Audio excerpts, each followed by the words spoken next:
Dios te bendiga. Salomón, ¿cómo estás? Muy buenas noches.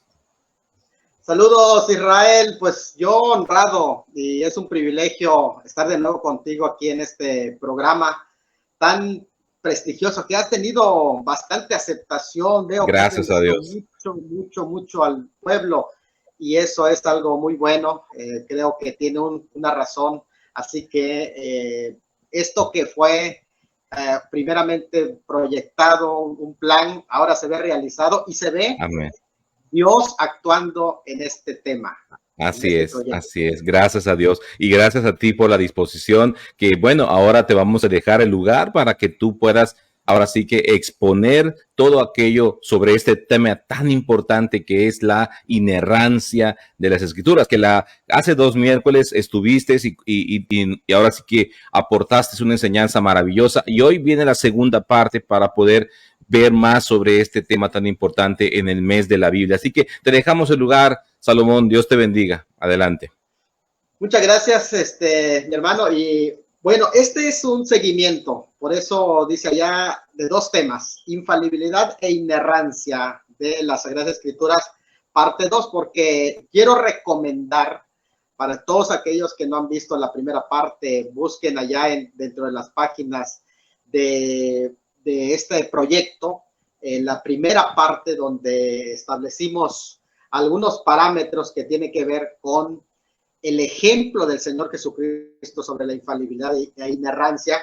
Yo quiero hacer un poquito más, usando un poquito más de tecnicismo, pero porque es la segunda parte, es una necesidad comprender que cuando hablamos de infalibilidad e inerrancia de las Escrituras, hay una historia detrás de ello, el por qué se está tocando este tema, y más en este, creo que es un tema de actualidad, creo que es un tema pertinente, creo que es un tema que amerita que en redes sociales se difunda este tipo de información. Así que vamos a hacer un recordatorio muy leve de la semana pasada hacia 3 cosas que tenemos que recordar. Vamos a recordemos lo que significa el término inerrancia, porque para tener fresco, vamos a la siguiente imagen, para tener fresco lo que es la inerrancia.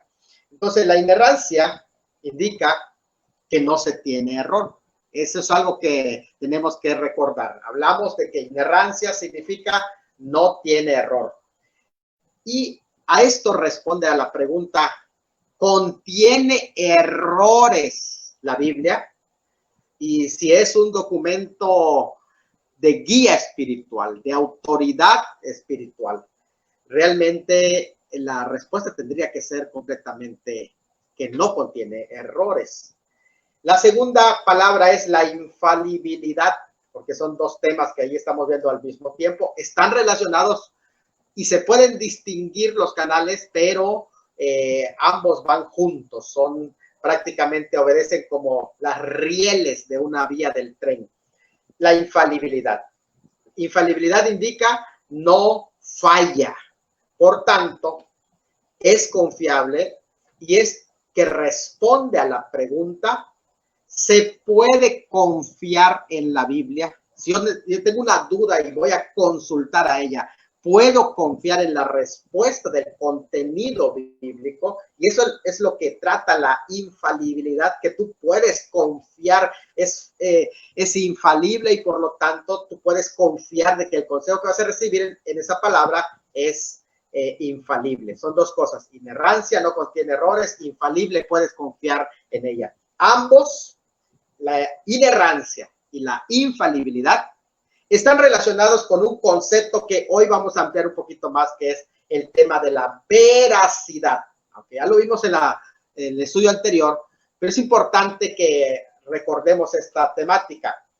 Y este tema de la veracidad es tan importante que está relacionada ya en términos prácticos con lo que se llama la autoridad de la Biblia. La autoridad es que si puedo guiar mi vida por los contenidos que allí están, puedo obedecerlo, puedo ponerlo en práctica, son autoritarios en mi vida, son principios de autoridad. Lo puedo tomar como esta es la palabra de Dios Entonces esto es algo muy importante porque la veracidad está relacionada con la autoridad.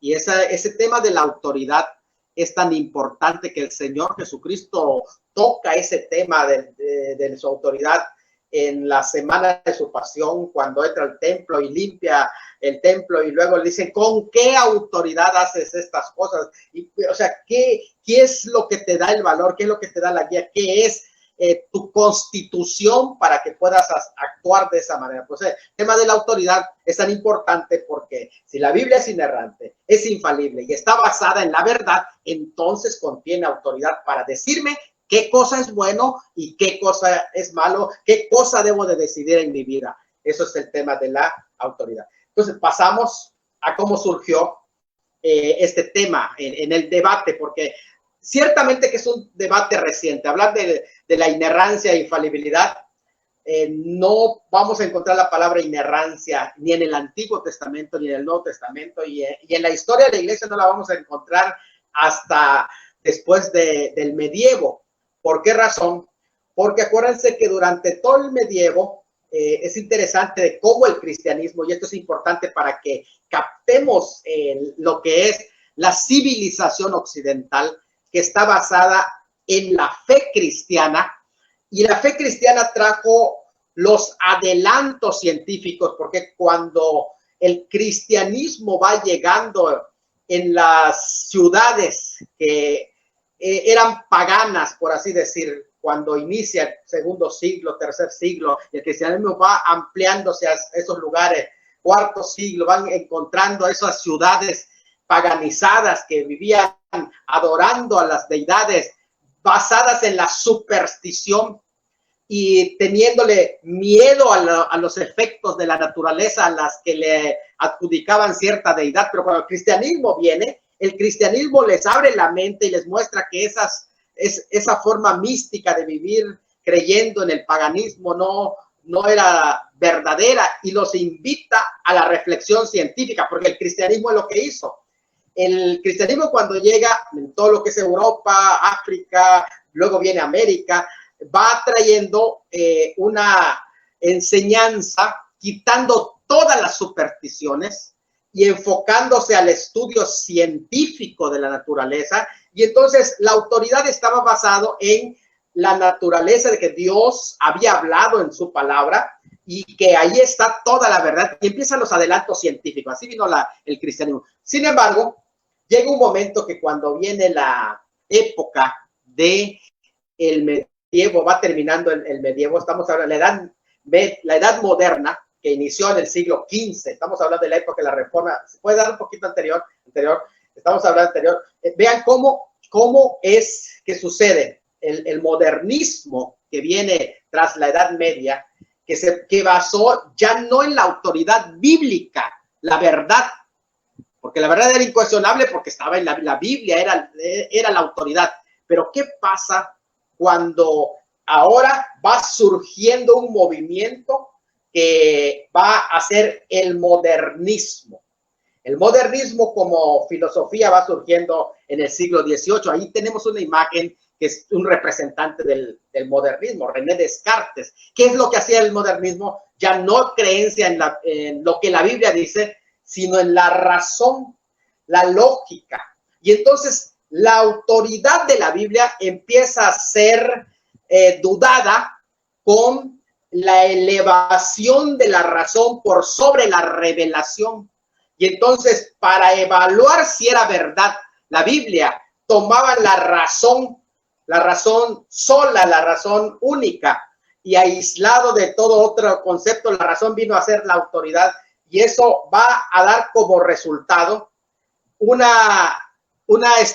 culto a la razón, de tal manera que la revelación va perdiendo su autoridad, y entonces va a hacer esto que empiezan a cuestionar todos los contenidos bíblicos. Esto es importante decirlo para que ustedes me puedan entender. Estoy tratando de resumir todos esos siglos de historia, ¿no? Para que nos demos cuenta cómo es que van surgiendo. Y entonces, ¿qué pasa? Ahora la razón se convierte en la autoridad, y entonces van cuestionando la Biblia. La Biblia entonces es vista como una serie de mitos, porque contiene milagros que no existieron, que porque contiene historias que no son verdades, citas lugares que no existen, y entonces empieza ese problema.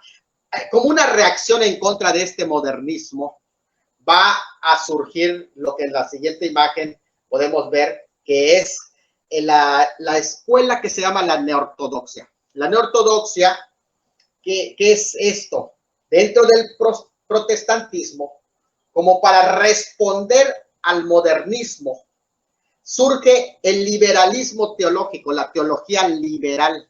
¿En qué consiste esto? Bueno, hay dos ramas aquí, ¿no? El liberalismo doctrinal, que empieza a cuestionar las doctrinas de la Biblia, y el liberalismo que podríamos decir más erudito, que empieza a cuestionar realmente la escritura, el fundamento como tal.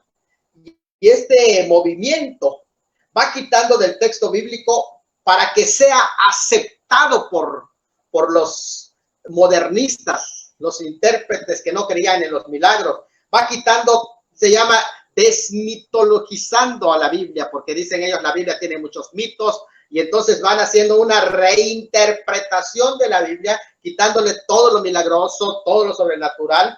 Y entonces el texto de la Biblia, van a decir ellos, no es la palabra de Dios, aunque contiene la palabra de Dios. De los grandes exponentes, que son muchos, ¿no? Pero estos que reinterpretan la Biblia basado en la razón, están Emmanuel Kant, ahí es la escuela de Kant, y también tenemos allá a Hegel, que son dos grandes, vamos a decir, de la neortodoxia, que ahora están acorde con lo que se llama la teología liberal. Por cierto, yo quiero decir que la teología liberal está tomando mucho auge en muchos grupos, y es el punto de la preocupación, porque lo que está haciendo la teología liberal es tomando la razón pura, analizando solamente por la razón a la Biblia, y todo lo que no encaja con la razón única va a ser reinterpretado como una cuestión teológica. Por ejemplo, dividen a Jesús y al Cristo de la fe. Entonces, el Jesús histórico para ellos es uno, por ejemplo, ahí está el seminario de Jesús, y el Cristo de la fe es otro, porque al Cristo de la fe lo mitologizaron los cristianos, etcétera, ¿no? Esa es la teología liberal. Lo mismo hicieron con la Biblia. Entonces, la Biblia para ellos tiene muchos errores, pero dentro de todos esos errores, ahí también Dios habla, así que no es la palabra de Dios total, solo contiene la palabra de Dios. Esa es la respuesta que dio en esta área, en el protestantismo, que se llama la neortodoxia. Ahora, vean, es interesante esto, porque a esa reacción que estaba en el mundo de que la gente se ha quedado sin autoridad, ¿qué hizo el catolicismo? Si ya se está dudando de la palabra de Dios, porque dicen que tiene muchos errores, si ya se está dudando del contenido bíblico porque no creen en los milagros, entonces ellos necesitan una referencia. Y entonces el Papa Pío IX, que prácticamente fue el pontificado más largo, si quieren poner la otra imagen, él realmente, ¿qué hizo? En 1870, él, para hablar que hay un lugar de autoridad, ¿y dónde voy a tener la autoridad si la Biblia no tiene autoridad? Entonces se elaboró una doctrina que es el que tiene autoridad es el Papa. Por lo tanto, no tienes que abandonar la iglesia. Si la Biblia está lleno de errores y defectos, no te preocupes, porque el Papa es infalible. Y entonces en 1870 se desarrolla el dogma de la infalibilidad papal. ¿Para qué? Para que los fieles no dejen de confiar en la iglesia a pesar de que tienen una Biblia defectuosa. Ahora, ¿qué es lo que va surgiendo en todo esto? Bueno, va a surgir ahora una reacción en el próximo imagen que quiero explicar, porque algunos no han entendido qué es el fundamentalismo, ¿no? Dentro de la teología evangélica que todavía estaba resurgiendo, va a surgir un movimiento que se llama el fundamentalismo evangélico. No sé si lo han escuchado ustedes. El fundamentalismo evangélico surge como una reacción en contra del liberalismo teológico. Y entonces todo aquello que viene a ser parte del liberalismo teológico, donde están dudando de la palabra de Dios, va a establecerse o consolidándose un movimiento. Ya no es el protestantismo que fue en la época de la Reforma. Ahora se llama el fundamentalismo evangélico. Dentro de los movimientos evangélicos, que no protestantes, sino a diferencia de evangélico, entonces va surgiendo en 3 pasos la consolidación del fundamentalismo evangélico. Contra esta corriente de la neortodoxia y contra esa corriente también del liberalismo teológico, va surgiendo el movimiento, el evangelicalismo se llama, como una oposición para este sistema de interpretación. Y esto es interesante. Hay 3 pasos que van consolidando el fundamentalismo. Número 1, el credo Niágara. En 1878 se reunieron y establecieron 14 principios doctrinales que van a seguir como evangélicos. Ese es el credo Niágara. El segundo paso es que de esos 14 fundamentos del credo Niágara, resumieron en 1910 5 fundamentos. Y esos fundamentos iban a ser un ataque a la yugular en contra de la teología liberal. Por eso es importante ver que el fundamentalismo evangélico surge como una reacción en contra de la teología liberal. Y hay 5 doctrinas fundamentales que eran la infalibilidad de la escritura en la cabeza, porque con este tema iban a comenzar. Y creo que es el tema principal en este sentido. 2, el nacimiento virginal de la deidad del Señor Jesucristo. En tercer lugar, la expiación sustitutiva por la gracia de Dios y la fe humana. La cuarta es la resurrección corporal de Jesucristo, que son esas doctrinas atacadas en la teología liberal. Y el quinto, la autenticidad de los milagros de Cristo. Y más tarde se añadió, siempre dentro, es importante decirlo, dentro del fundamentalismo evangélico, la doctrina de la inminencia del retorno de Cristo, que está relacionado con el rapto de la iglesia, el movimiento dispensacionalista en este sentido.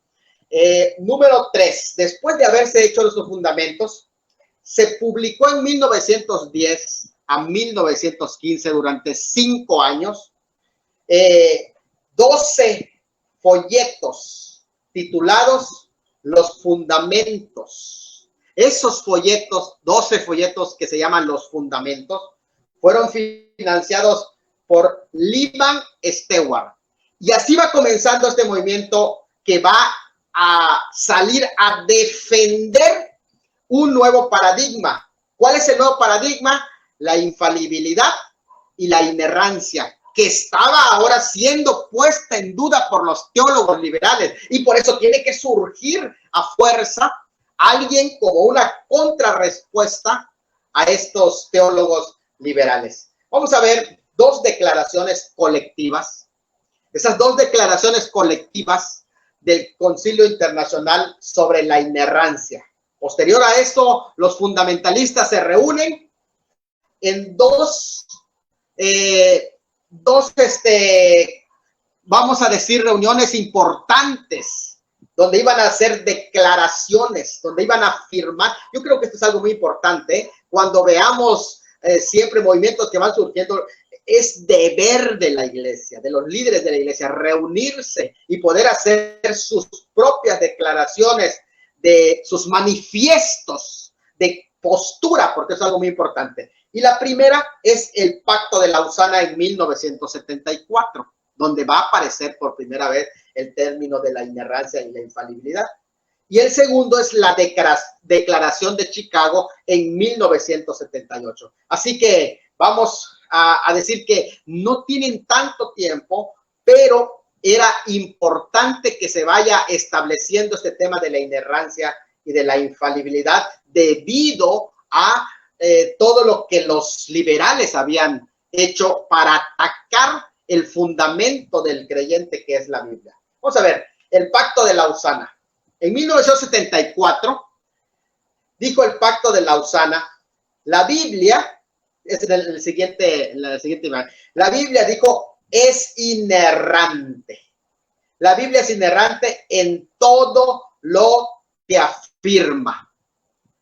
Y es interesante porque luego dejaron entre paréntesis, quizás algunas cosas no son afirmadas en la Biblia. Y es cierto, porque a veces mucha de la interpretación no está enseñada en la Biblia. Y entonces eran excesos en la interpretación y a veces defendiendo algo que no está en la Biblia. Luego encontramos, después del Pacto de Lausana, la Declaración de Chicago. Esa es la próxima imagen, la Declaración de Chicago. Dice allá de esta manera, la Biblia es inerrante en su totalidad y está libre de toda falsedad, fraude y engaño. Negamos que la infalibilidad e inerrancias bíblicas estén limitadas a los temas espirituales, religiosos o de redención, con exclusión de las afirmaciones de los campos de la historia y de la ciencia. Y esta es una importante declaración. ¿Por qué? Porque no pueden excluir en ninguno de los campos las declaraciones bíblicas como inerrantes e infalibles. Muy bien, estamos avanzando en las imágenes y entramos en esta pregunta. ¿Cómo? Esa ya la pasamos. ¿Cómo se explica la inerrancia de las Escrituras? ¿Cómo se explica la inerrancia de las Escrituras? Vamos a ver esta pregunta, la vamos a detallar.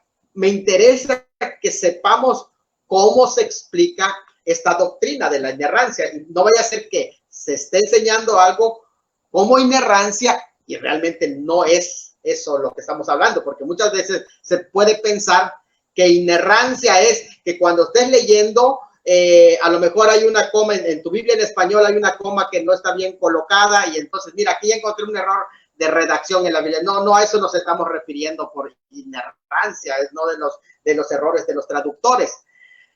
Vamos a ver en la próxima imagen qué es lo que dice, ¿no? Aunque la autoridad de la Escritura descansa en la veracidad de la inspiración, y cuando hablamos de la inspiración, estamos hablando la inspiración, el registro sin error, la inspiración de los autógrafos. La inerrancia definitivamente es una deducción natural que sigue a la inspiración o el carácter de la Biblia. ¿Por qué? Porque si decimos que la Biblia es la palabra de Dios y fue inspirada por Dios y a la vez decimos que contiene errores, entonces aquí tenemos un problema con el carácter de Dios y con el carácter de la obra de Dios. Si toda la Escritura es inspirada por Dios, ahí tenemos un problema de entendimiento, de explicación. Ahora, si Dios la inspiró, lo más importante es entender, no contiene errores. Si Dios la inspiró, no contiene error. Y se puede poner de otra forma en duda la inerrancia como una doctrina deductiva solamente y decir, bueno, pues estás deduciendo. Sin embargo, es a fuerza es la conclusión apoyada por el examen inductivo de la Escritura enseñada por Jesús, por los apóstoles en cada parte. Sí es cierto que es una deducción, pero es una deducción basada en todo el contenido bíblico y también de la lógica de estos pasajes. Ahora, vamos a ver en la próxima imagen, cuestionar esta afirmación, si llegamos a pensar que es posible que tenga errores, es posible que falle. Miren, número uno, si creemos que la Escritura es palabra de Dios, necesariamente tiene que ser inerrante. ¿Por qué?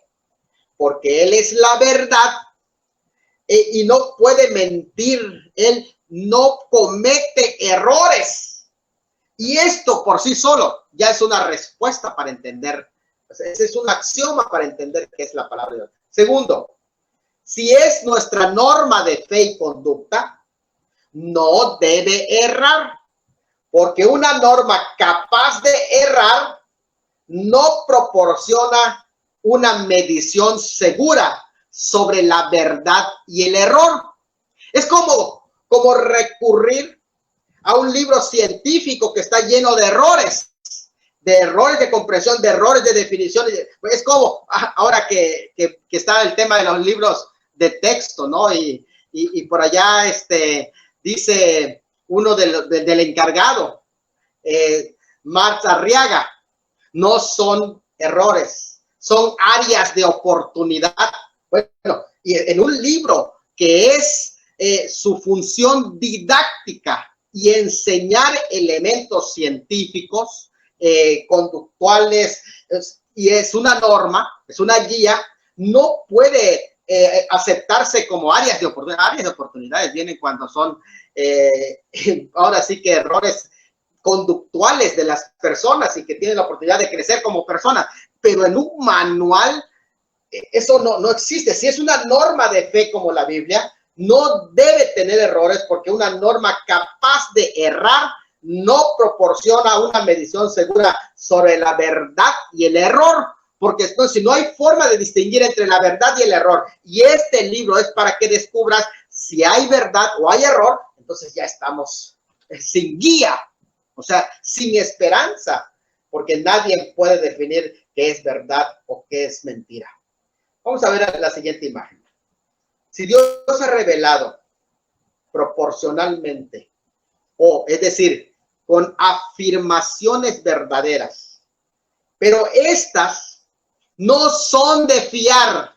Nos da una afirmación Dios, pero nos dicen, no puedes confiar en esa afirmación que Dios te dio. Entonces, ahí sí podemos decir, la revelación que tú tienes está lleno de errores. Imagínate esto nada más. Lo otro es, si Él ha revelado mediante una mezcla de verdades y errores su palabra, uno de dos: o lo hizo de manera deliberada para engañarnos porque Él quiso mentirnos, o número dos, no ha podido evitar esos errores y estás diciendo que es impotente para hablar con perfección. Y esto es una cosa que atenta directamente en contra de la naturaleza de Dios. Vamos a la próxima imagen, donde, ¿qué dice Números 23:19? Dice que Dios no miente. Y Tito 1:2 también dice que Él no puede errar, no puede cometer errores, no miente, porque está en su naturaleza no hacerlo. Así que esas dos declaraciones anteriores tienen que ser falsas. ¿Saben por qué? Porque en la Escritura no hay rastro de errores deliberados por Dios en primer lugar. Los errores pues son antitéticos a su naturaleza. Si hay un contenido de error, entonces no es de Dios. Y si hay alguna mentira, no es de Dios, porque Dios en su incapacidad de mentir está en su naturaleza. No puede mentir porque es moralmente imposible para Él, y no puede fallar porque está en su naturaleza infalible de Dios. Ni se puede afirmar que no pudo evitar esos errores en su autorrevelación, porque sería contradecir su omnipotencia. Está diciendo, Él no es omnipotente, no es poderoso para evitar esos errores. O sea, ambas afirmaciones, ¿en base a qué? En base a la evaluación de la razón. Estás diciendo que sobre la revelación está la razón. Estás diciendo que si vamos a buscar la verdad o la mentira en la Biblia, va a ser bajo la autoridad de la razón. Y la razón es falible, porque la razón también, hablando de la razón humana. ¿Por qué? Porque muchas de las ocasiones se equivoca. Y por eso dice incluso que perverso es el corazón más que cualquier cosa, porque se puede equivocar. Entonces, el hombre es falible, Dios es infalible. O sea, no puedes analizar infalibilidad con un elemento falible como la razón humana. Vamos a ver en la próxima imagen. En la lucha por la supremacía de la Escritura, la rendición respecto a la doctrina de la infalibilidad es el primer punto hacia la rendición con respecto a la autoridad bíblica. Si el cristiano dobla su mano para no defender la doctrina de la infalibilidad, ¿saben cuál es el próximo paso? El próximo paso es que va a dudar de la autoridad y ya no va a hacer caso a lo que está escrito, porque lo que está escrito es falible. Lo que está escrito no puede mandarme si está lleno de errores. Ahora, cuando se admite que hay errores, se abandona la veracidad divina y se desvanece completamente la certeza. Adiós a las certezas. Todo queda subjetivo bajo consideración de fallas.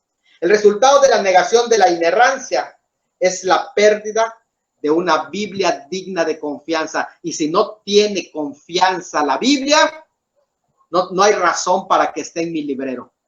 Ese es el punto importante de la infalibilidad y la inerrancia. Vamos a ya cerca de esto. ¿Entregó Dios su revelación conservada en toda su pureza? Yo digo que sí, si se refiere a los autógrafos o a los escritos originales. Pero en los miles de manuscritos y copias que fueron posterior, hay muchas variantes que son errores de los copistas, no de los autógrafos originales. La mayoría insignificantes, a veces de ortografía, de sintaxis, de transposición de palabras, tantas cosas que pueden darse, pero de las copias. Ahora, no compromete ninguna doctrina bíblica, porque son detalles de los copistas. Vamos a la siguiente, donde presentamos esto. La inerrancia, sí, reconoce lo que se llaman aparentes contradicciones o faltas de cohesión hallados en el texto, no como errores reales, sino como dificultades aparentes que podrían resolverse cuando se tienen todos los datos completos y hay una explicación a esa aparente contradicción. Yo recomiendo este libro, que es para introducirnos a las aparentes contradicciones bíblicas. Es un clásico porque estamos hablando del siglo pasado, pero ahí está el Diccionario de Dificultades y Aparentes Contradicciones Bíblicas de Halley Swan. Ese diccionario les puede ser útil, donde se explican las diferentes pasajes de la Biblia, muchísimos, desde el Antiguo al Nuevo, con las doctrinas que aparentemente encuentran contradicciones, pero que realmente tienen una explicación teológica. Y creo que, como dice el mismo autor de este material, creo que Dios lo permitió para que indaguemos en su palabra y estudiemos. Por eso un profesor de teología le decía a sus alumnos: oye, ustedes tienen problemas con la Biblia. Y alguien dijo: no, yo no tengo problemas con la Biblia. Y el profesor les dijo: pues léanla, porque cuando la lean van a descubrir muchos problemas y van a empezar a investigar a ver cómo resuelvo este pasaje de la Biblia. Entonces es importante leer la palabra, porque allí es donde se despierta la inquietud a las preguntas. Vamos a ir ahí concluyendo ya esta charla. La única razón para oponerse a la inerrancia, ¿saben qué es? Es el escepticismo. Es la única razón, porque el cristiano no mira dificultades como parte de ya abandono la fe cristiana. No, ni está buscando esto, ¿no? El cristiano mira la oportunidad de indagar, de investigar, porque realmente sabe, está seguro que la Biblia es inerrante y es infalible. Y si es inerrante y es infalible, entonces mi comprensión es el que no está correcta. Voy a indagar y voy a encontrar una respuesta. Allí se aplica áreas de oportunidad, porque es un libro infalible. Es un libro infalible. Dos, la pregunta es esta. El Dios que se ha revelado a sí mismo, ¿tiene capacidad de poner su revelación por escrito con veracidad sin que contenga mentiras? Claro que sí. Entonces, son conclusiones a las que llegamos. Vamos a ver otras dos conclusiones más después de esta. La enseñanza de la Escritura se conserva sin corrupción totalmente y podemos confiar en estos datos. La necesidad de las múltiples versiones modernas con las que contamos hoy y al que agradecemos a Dios por todo esto que tenemos en internet, en línea, tenemos también en aplicaciones, tenemos impresos, todo eso basado en numerosos manuscritos hebreos y griegos existentes, es que nos proporcionan un vocabulario de estilo actual al tiempo que retienen la exactitud de los significados. Y allí nacimos, hermanos, en un tiempo oportuno para conocer la palabra de Dios. Y por último, aquí podemos ver, cierto que las Biblias hoy están lejos de la inspiración de los autógrafos. Estamos a 2000 años del último libro, que es Apocalipsis, escrito, ¿no?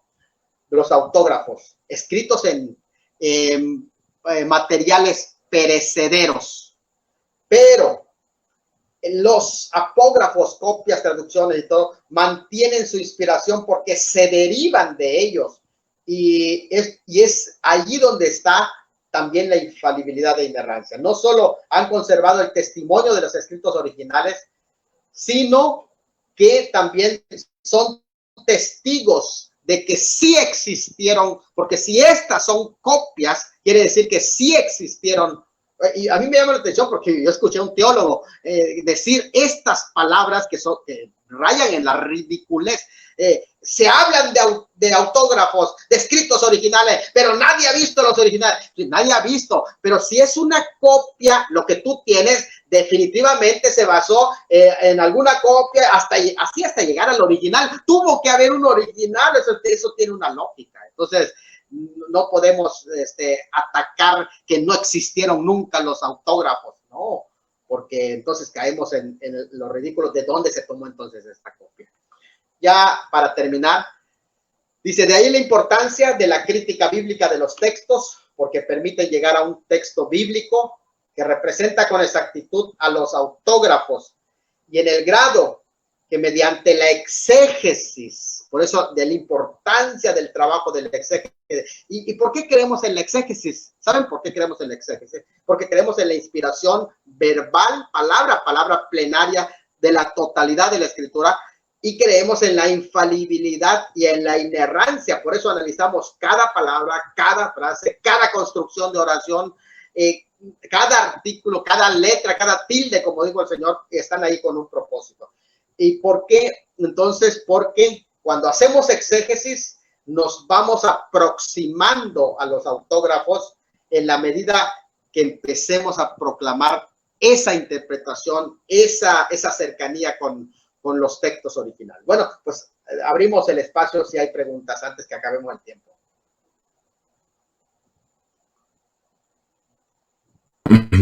Bueno, parece que no. Han estado muy receptivos ahí los hermanos. Igual, aprovechamos este tiempo de los minutos que nos quedan. Si alguien quiere compartir alguna pregunta, alguna duda, alguna inquietud sobre este tema, yo creo que es muy importante porque se fortaleció el tema anterior, y dos, se le dio una secuencia para que puedas tú a lo mejor repasar este video de nuevo y poder ahora sí que aprender de ello, de la importancia de que, aparte que hoy se estuvo hablando de la inerrancia, pero también se estuvo hablando de lo que es la infalibilidad de las escrituras y otros puntos más. Así que es muy interesante. Así que invitamos a los que están por allí conectados, si gusta dejar una pregunta, y si no, pues nos quedan todavía 10 minutos. Si hay algo más que quieras anexar por ahí, mi hermano Salomón, adelante. No, sí, yo entiendo que metimos un poquito de historia debido a que muchas personas atacan el tema de la infalibilidad y la inerrancia no están en la Biblia. Y sí es cierto, pero ya nos dimos cuenta por qué se tiene que hablar de ese tema, porque dentro de la historia era necesaria tratarla. Cuando conocemos, y yo ahora sí que pido disculpas al público porque es un poquito técnico. Miren, cuando llegué al tema de la teología liberal, prácticamente, por así decir, ¿no? Dentro de los diccionarios bíblicos, teológicos, incluso del libro que muchos llevan en la licenciatura en teología o en los institutos bíblicos de Carlos Jiménez, que es Crisis en la teología contemporánea, lo reduje en 5 minutos, ¿no? O sea, es imposible hablar todos esos temas, ¿no? En 5 minutos, pero sí es importante para ir comprendiendo cómo va surgiendo la amenaza al texto bíblico, y no solamente al texto, sino ya al fundamento bíblico de la Biblia como autoridad, como tal. Y esa es la razón por la que los teólogos conservadores, y yo sé que para muchos es difícil aceptar el fundamentalismo evangélico surge como una reacción, y quiero decirlo bien, el fundamentalismo evangélico surge con eminentes eruditos, o sea, es de alta erudición el fundamentalismo evangélico, no es solamente una forma de obsesión religiosa que de pronto alguien se levantó y a reaccionar. No se trata de una reacción solamente, ¿cómo se le llama a esas reacciones de tipos religiosas que no tienen fundamento y que como sectarias? Sectarista, fanatismo. Ajá, separatismo. Fanatismo. Hay otra palabra que es como una especie ¿cómo se llama? Cuando estás en una secta y te vuelves, le dicen... Elitismo, podría ser, elitismo religioso, un proselitismo también. Hay una palabra que se me fue ahorita, pero es fanatismo. Fanatismo. Lo que es el fundamentalismo no es un fanatismo. O sea, tenemos que quitar esto de la mente porque con eso es que es muy fundamentalista. No es el fanatismo que viene a ultranza y a fuerza quiere meter esta doctrina. No, no, no. Son eruditos en la palabra que con cimiento científico van atacando la teología liberal, por ejemplo, ¿no? Dicen, ¿saben qué?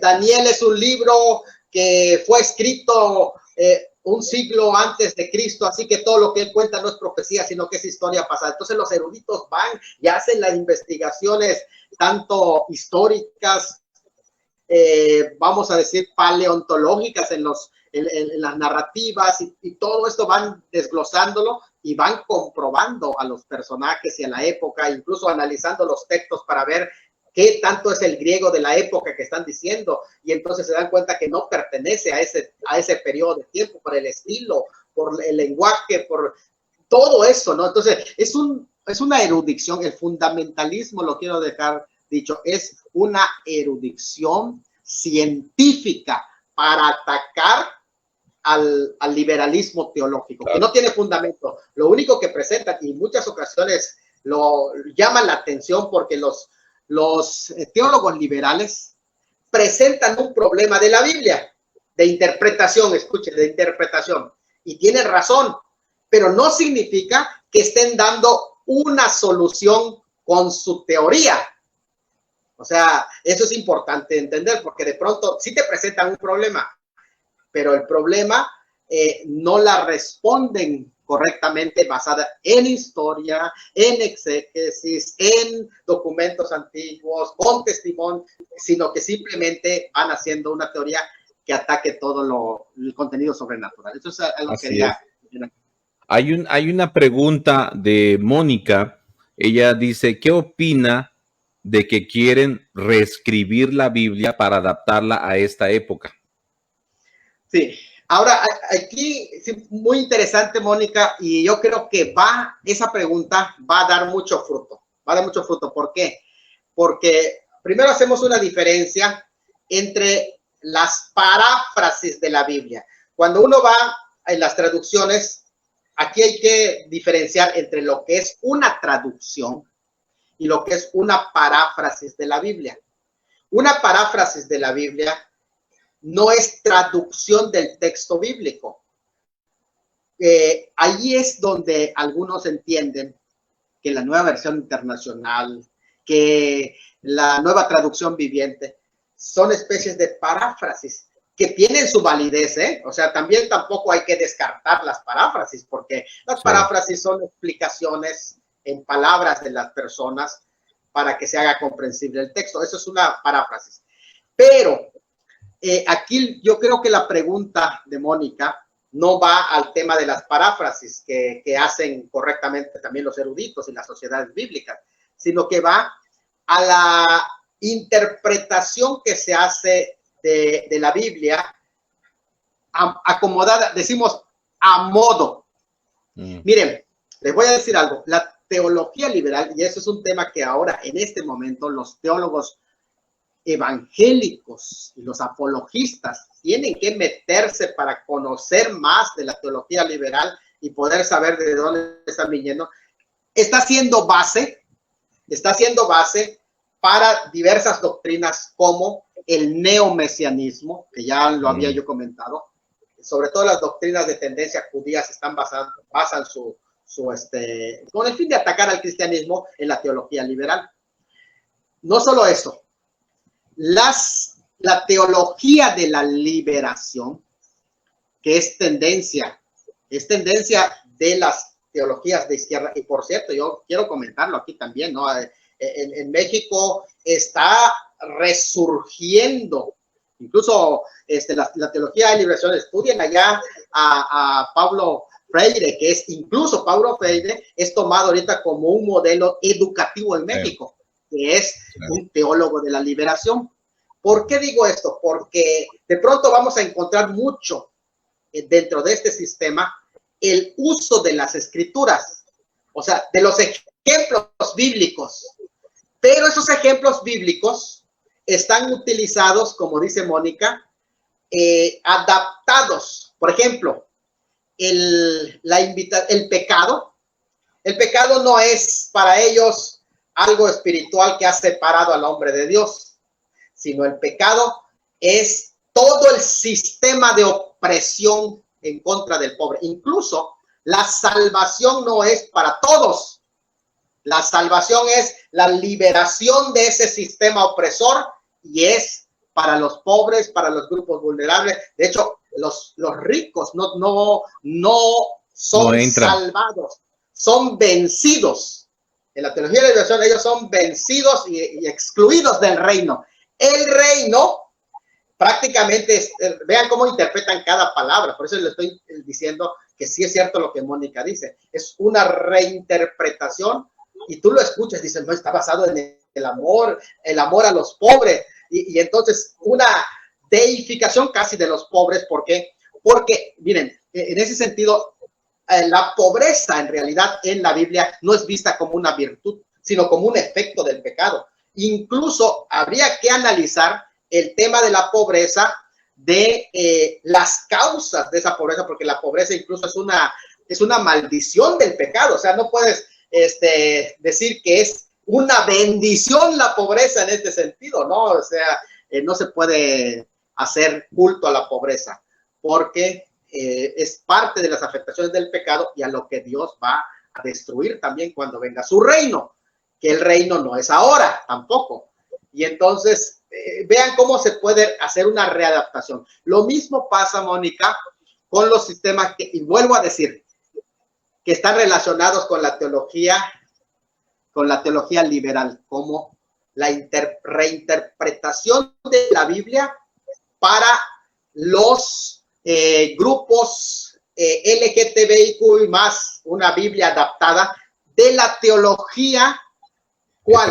De la teología liberal, porque hay una liberación. Hay varias, algunos dicen, cuando hablan de teología de la liberación, dicen de las teologías de la liberación. ¿Por qué? Porque no solamente es una, son varias teologías de la liberación dentro del mismo sistema político, que por ejemplo, liberación femenina, esa es una, liberación femenina en la teología de la liberación, es agarrar la Biblia y ver, reinterpretar para librar a la mujer del machista opresor, etcétera, ¿no? Que prácticamente es el diablo. O sea, el macho es el diablo, ya, ¿no? El opresor, el que hay que liberarse. Y si es de la opresión de género, también hay que liberarlo de esa opresión. Y entonces viene la reescritura de la Biblia, vean, no tenían por qué con conceptos que están basadas, y quiero que lo sepan, en la teología liberal. Por eso es importante conocer la teología liberal. Vean cómo ataca el fundamento y como dice Mónica, cuando viene la reinterpretación, si no conoces la fuente de esa interpretación que viene de la teología liberal, que duda de la infalibilidad e inerrancia de la escritura, porque incluso esa reinterpretación es una forma, según ellos, de liberarse de los sistemas autoritarios de interpretación. Por ejemplo, nosotros que somos fundamentalistas, dicen ellos, hay que liberarse del fundamentalismo de interpretación. Ellos no tienen el dominio de la verdad, así que hay que liberarnos de eso y nosotros hacemos libre interpretación de los textos. Entonces, es un peligro eso. Interesante. Ahora, quiere decir, Salomón, de esto que estás comentando, pudiéramos decir que, sin caer en dar un nombre político ni nada, pero quiere decir que es como socialismo, hablar de decir que se está en un pensamiento solo con los pobres de la teología liberal. O sea, de ahí parte, podríamos decir, ese sistema de gobierno en el que se hace mucho énfasis solamente en la clase pobre, y lógicamente el rico está completamente fuera de esto, no tiene parte, y todo está enfocado en esa clase de gente. Sí, mire, la teología de la liberación es una mezcla de marxismo con Biblia. Okay. Esto es importante decirlo, el sistema. Ahora, también tenemos que distinguir, porque si alguien dice, bueno, vamos a poner en América Latina, se está estableciendo un comunismo. Bueno, es ambiguo. ¿Por qué? Porque el comunismo materialista de Marx ya está en desuso, o sea, mostró su falla desde la caída de la URSS, de la Unión Soviética. Con esa mostró que no funciona. Se llama el comunismo económico. Ahora, ¿qué es lo que sí se vive? Un comunismo ideológico.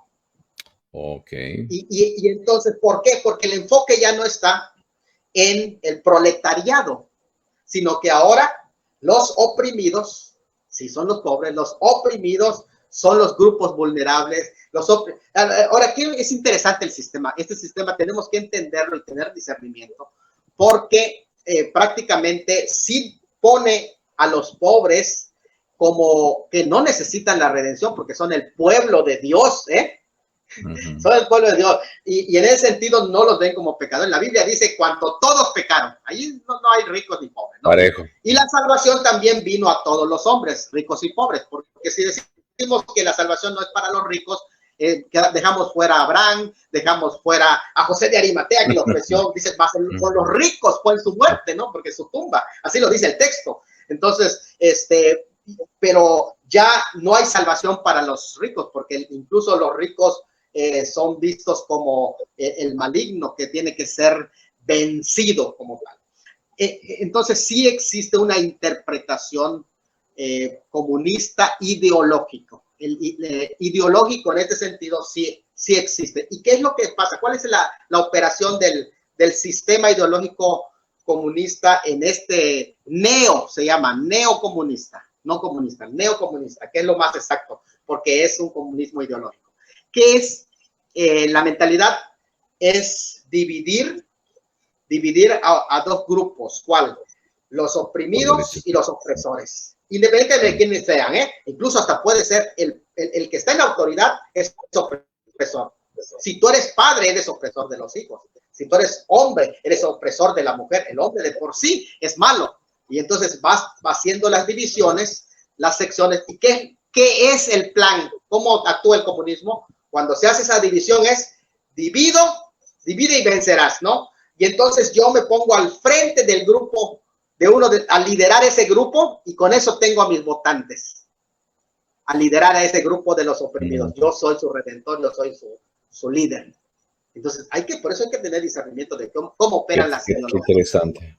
Quiere decir que la iglesia cristiana evangélica, podríamos decir que debería de ser una iniciativa de que estudien no solamente la teología fundamentalista, sino también la teología liberal, para poder defenderse, para poder comprender el tipo de ataque que ellos manejan, sobre todo el llevar a la Biblia a que luego la persona pueda llegar hasta un relativismo, ¿no? Llegar a un punto de a lo malo le llamo bueno, y es ahí donde ya estamos pasando o viviendo una crisis de la teología, y luego ya en lo pragmático que se empieza a desarrollar un sinfín de interpretaciones que no, esto es bueno, esto no tiene nada de malo. Entonces empieza a haber un problema por la falta de conocimiento, por la falta de una documentación correcta. Entonces yo creo que esto nos debe de instar a todo el pueblo evangélico, este tema que se ha estado compartiendo, para poder estudiar más a fondo ese tipo de puntos importantes, ¿no? Correcto. De hecho, recuerden que el fundamentalismo surge como reacción en contra del liberalismo teológico, así que ellos conocían, no solamente estudiaban el fundamentalismo como está su doctrina, sino que conocieron qué es el ataque y elaboraron un plan para poder atacarlo. Entonces, algo muy importante.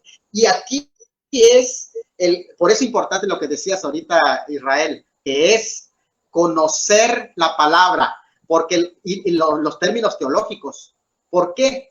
Porque si se habla, por ejemplo, de la salvación, y te lo están diciendo como un rescate de la opresión de los pobres, eso no es lo que enseña. La salvación que enseña la Biblia, la salvación del alma, del pecado, y definitivamente eso va a traer una respuesta positiva. Claro. La persona va a abandonar todas esas formas de vida, porque una cosa es la pobreza y otra cosa es el sistema de empobrecimiento. Son dos cosas diferentes que tiene que entender, porque lo que es el comunismo le hace culto a la pobreza y se va hacia el empobrecimiento. El evangelio es al revés. El evangelio trae la salvación al pobre, a los pobres predicar el evangelio para que salgan de esa condición de pobreza y dejen de ser pobres, o sea, en ese sentido, o sea, no es lo mismo la pobreza que el empobrecimiento. Y es un ejemplo de cómo los términos se tienen que entender. De lo contrario, si no se entienden los términos, vamos a caer y a decir, bueno, el amor es enfocar en la ayuda al pobre solamente. No, el amor es el llevar el evangelio del Señor, y la salvación no es la salvación del sistema, sino la salvación del alma, que nos va a llevar definitivamente al... Ahora, no estamos diciendo de que los cristianos vamos a excluirnos de nuestra responsabilidad social. No, no, señor. Tampoco debemos de caer en la salvación por obras, porque hablando de esto vamos a caer. Entonces, lo único fin es ayudar al pobre y vas a ser salvo. Entonces, la salvación no es por obras, es por la gracia, por medio de la fe. Y hay algo interesante que hay que ver. Los tipos de revolución social que se han dado sin armas han sido cristianas, sin necesidad de llegar a la teología de la liberación con las armas y en ese tipo de ideologías, como la de Martin Luther King, como la de Wilberforce, que fueron 100% bíblicas, pero influyeron en la cuestión social también. La idea era sacar al pobre de su condición, no dejarlos pobres para siempre para que sigan votando por Dios. O sea, esa es una maldad. Esa es una maldad. Qué tremendo. No, pues ahora sí que nos dejas como muy comprometidos con la verdad, y sobre todo nos dejas para que seamos confrontados en nuestra responsabilidad como hijos de Dios a, primero, conocer la palabra, reconocer su autoridad bíblica, pero también, segundo, tener que documentarnos con aquellos medios que atacan a la palabra, para que nosotros también, como pueblo evangélico, surjan hoy más que nunca apologetas, verdaderos defensores de la verdad, y que definitivamente esto es algo que en las iglesias cristianas se debe de estar enseñando, en las redes sociales se debe de estar transmitiendo, compartiendo, porque en este tiempo de mes de la Biblia, yo creo que hemos tenido diferentes temas, hemos estado cubriendo devocionales, confrontaciones, ministraciones especiales, pero como la de hoy, que es un tema que tal vez para muchos de los evangélicos es algo atípico, porque no es lo común que uno puede recibir normalmente de una enseñanza, es algo que puede llevarnos a responsabilizar y para concientizar en la importancia de estar documentados, de estudiar, de prepararnos para que no seamos una iglesia movida, como dice el apóstol Pablo, para que no seamos como niños fluctuantes, llevados por todo viento de doctrina o estratagema de hombres. Definitivamente necesitamos estar más preparados que nunca. Así que Salomón, muchas gracias.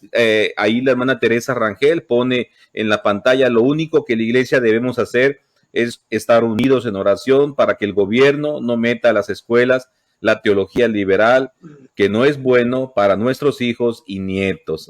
Así que ahí está el comentario de mi hermana. Y mi hermana Mónica dice: la verdad te hará libre. Así que unas palabras finales para despedir, hermano Salomón. Adelante. Sí, sí. Yo quiero decirle a las hermanas que comentaron que es verdad, es 100% estoy de acuerdo con ellas. Y hay una imagen, la última imagen que te envié. Nosotros, ahí la pongo. ¿Por qué quiero comentarlo?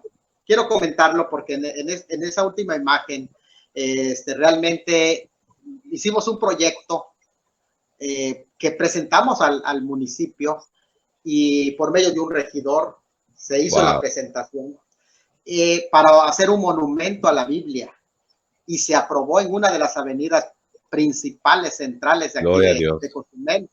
Y esto, por eso yo creo que sí hay que hacer todo lo que dice, por ejemplo, la hermana Tere Rangel. Gracias por su comentario, hermana. Es verdad, yo me sumo a su comentario, aunque en la primera parte, que es lo único, tal vez no, tal vez podemos hacer otras acciones que pueden impactar. Yo quiero decirles esto. Tuve una reunión con un grupo de jóvenes hablándoles del tema de lo que está sucediendo, y ¿saben qué, hermano? Me dolió esto, ver qué estamos dejando. Cuando veo la situación del país y todo lo que se va dando, yo les pedí perdón a los jóvenes a nombre de los creyentes de esta generación, y les dije: perdónenos por lo que les estamos dejando.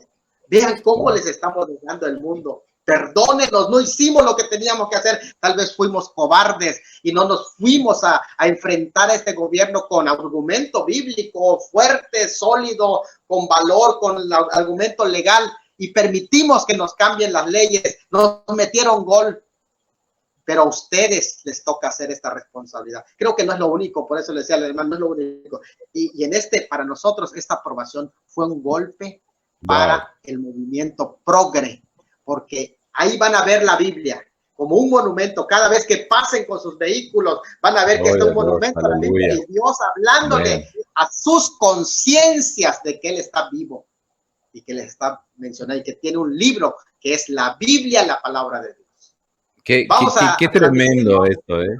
La primera piedra la vamos a transmitir, va a ser el 9 de septiembre. Mira, qué bueno, bueno saberlo. 9 de septiembre. Para que ese día me avises para compartir la transmisión. Qué tremendo. Yo creo que el pueblo, hermano, puede unirse. Vayan, hagan esto en sus municipios, donde nos están escuchando. Ármense de valor. Si necesitan el proyecto, aquí se los enviamos y que lo presenten. La cuestión es que la palabra de Dios sea el centro. Lo necesita nuestro pueblo. Ya la sacaron de las escuelas, pues ahora vamos a llevárselos allá en las plazas, en las calles. Es correcto. Que lo vean allá. Wow. Gracias. No.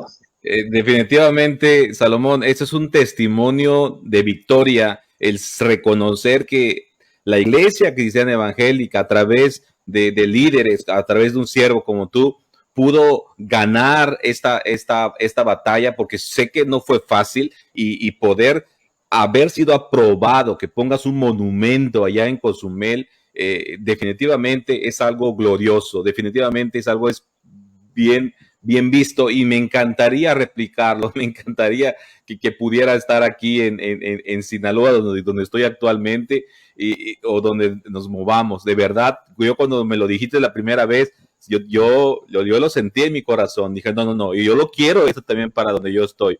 Y vamos a estar luchando, vamos a estar comprometiéndonos para poder ver la forma de poder también poner un monumento. Imagínate, como tú me decías la primera vez, hace poco que volvimos a saludarnos, qué maravilloso fuera que todas las ciudades de nuestro bello México tuvieran un monumento erigido a la Biblia. Sería esto algo, wow, glorioso. Definitivamente, sí, vamos a estar en ello.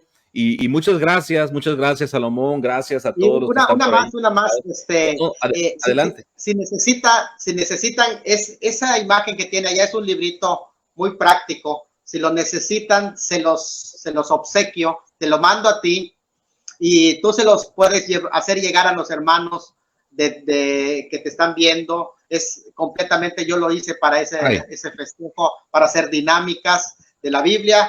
Y es gratuito, es una aportación que yo quiero regalarle al pueblo de Dios y te lo mando Excelente. a ti, tú se lo distribuyes al que te lo pida. ¿Vale? Muchas gracias, claro que sí, así que ya escucharon mis hermanos, definitivamente, gracias Salomón. Vamos a hacer una última reunión contigo en este mes, vamos a programarnos otra vez para que igual en esa próxima reunión nos gustaría que nos puedas hablar un poquito más de tus libros también, de lo que has escrito y de esta forma también pues que la gente sepa que manuales, literaturas tuyas aportas a la comunidad evangélica para el crecimiento doctrinal, histórico, bíblico, etcétera. Entonces me gustaría, vamos a programarnos para que junto con el hermano Salomón pues lo podamos tener una tercera última vez en este mes, porque ya prácticamente estamos a la mitad y tenemos más invitados, pero con Salomón quiero una tercera. Ahora sí que la tercera es la vencida. Así que muchas gracias. No, más para mí, es un privilegio que puedas apartar tu tiempo y desvelarte con nosotros, porque ahí son 2 horas de diferencia. Así que bueno, muchas gracias, Salomón. Saludos allá a tu congregación, a tu esposa, a tu familia.